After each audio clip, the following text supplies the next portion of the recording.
So took him to the vet. I had done my research on Librela, and I thought like we were kind of at a last option at that point, and I was like, well, we might as well give it a shot and see what happens.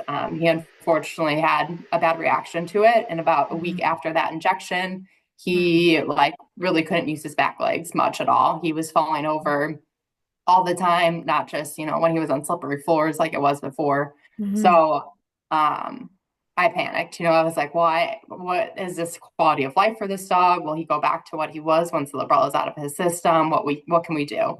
Mhm. And your brace happened to just show up on a Facebook ad, probably because I was Googling so many things for old dogs and how to help stabilize them. So eventually, the algorithm caught on and brought me to your brace. And I had messaged you and asked, do you think this would be a good fit for my dog? And you replied almost immediately, which was awesome.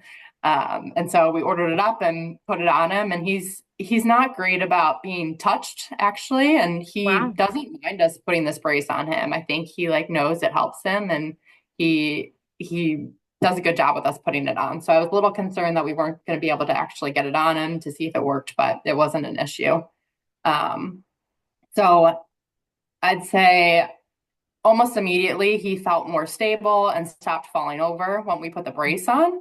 Wow. And we started taking him for a little bit longer walks than we had previously, just because I, felt bad before. I was like, am I making him too sore? Like, is this just bad for him? Is he going to have a horrible night because I'm trying to exercise him and rebuild the muscle? But I feel like with the brace, he was so much more stable that we were able to go further. And then we just keep adding to it. And so I do feel like regardless if it's the Librela wearing off, and that's why he's a little bit more stable as well. Like he is building back the muscle that he hasn't had in, over a year.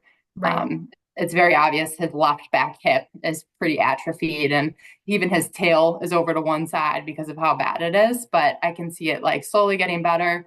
And like I said, he does great on our walks now. I never thought I would see him trot again. He does a little trot and bounces off his back legs, and he started doing that again like last week. And so just incredible what I've seen with him in this brace.